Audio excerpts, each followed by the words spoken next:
భారీ అంచనాలతో pan India సినిమాగా విడుదలైనటువంటి 'అఖండ 2' ఇప్పుడు ఆర్థిక నష్టాలు, కష్టాల నుంచి బయటపడడం కోసం రకరకాల మార్గాలు అన్వేషించుకుంటున్నట్లే ఉన్నారు. ఎందుకంటే ఈ సినిమాకు చాలా తీవ్ర ఆర్థిక నష్టాలైతే కలుగుతున్నట్లు స్పష్టంగా కనిపిస్తుంది. యాక్చువల్‌గా ఫస్ట్ సినిమా రిలీజ్ కావాల్సింది లేట్ రిలీజ్ అవ్వడం, మధ్యలో జరిగినటువంటి ఆర్థిక నష్టాలు, కష్టాలు, సినిమా రిలీజ్ అయిన తర్వాత కూడా ఎక్కడే గానీ ఏదో వాళ్ళ అభిమానులు మామూలుగా ఎలాంటి సినిమానైనా కూడా బాగుందని చెప్పుకుంటుంటారు కాబట్టి ఇది అంతేగాని జనరల్ పబ్లిక్ నుంచి కనుక న్యూట్రల్ పీపుల్ నుంచి కూడా ఇది తీవ్ర అటర్ ఫ్లాప్ అని చెప్పి సోషల్ మీడియాలో పోస్టులు బ్రహ్మాండంగా కనిపించాయి. సో దీన్ని ఎలాగైనా కాసింతైనా కూడా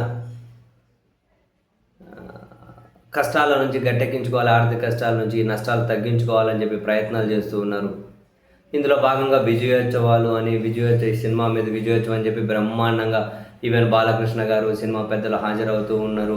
వీళ్ళ పత్రికలు దీని గురించి బ్రహ్మాండంగా పాజిటివ్గా రాస్తూ ఉన్నాయి. ఏం రాసిన సినిమాలు దమ్ముంటే అవుతుంది. తాజాగా కూడా హైదరాబాద్లోనేమో విజయోత్సవ సభ అని పెడితే అందులో బాలకృష్ణ గారు మాట్లాడుతూ ఈ సినిమాను చూసి సనాతన ధర్మం మీసం మెలేసిందని ఏంటివో మాట్లాడుతూ ఉన్నారు.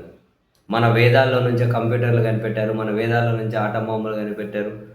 మామూలుగా యాజ్ ఇట్ ఈజ్గా సోషల్ మీడియాలో వాట్సాప్ యూనివర్సిటీ స్టైల్లో బాలకృష్ణ గారు కూడా ఏంటో డైలాగులు చెబుతూ అండ్ ఇది ఒక మహాభారతం కథే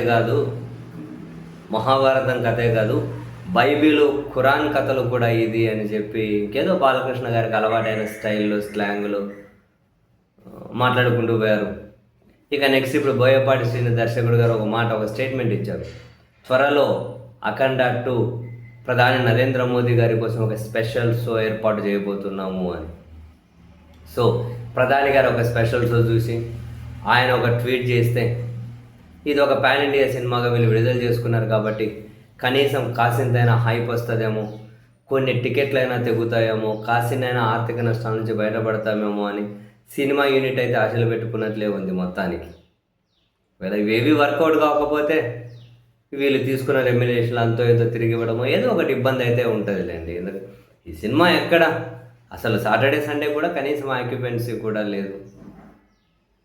ఇంకా తెలంగాణ లాంటి చోట్ల అయితే పంచాయతీ ఎన్నికల ప్రభావం గట్టిగానే పడింది. ఇంకెక్కడ సినిమా టికెట్ ధరలు పెంచుకొని ప్రీమియం టికెట్ ధరల మీద తెలంగాణ హైకోర్టు వ్యతిరేక తీర్పు ఇచ్చింది. రకరకాలు మూలిగైన కమకమే తాటికాయ పడ్డట్లు అంటారు కదా, ఇది రోజు రోజుకు మూలుగుతుంటే రకరకాల తాటికాయలు పడుతూ ఉన్నాయి.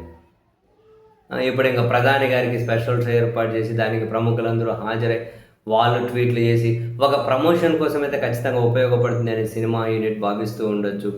బహుశా అది ఎంతవరకు ఈ సినిమాకు కనీస వసూళ్ళైనా రప్పించగలుగుతుందో చూడాలి.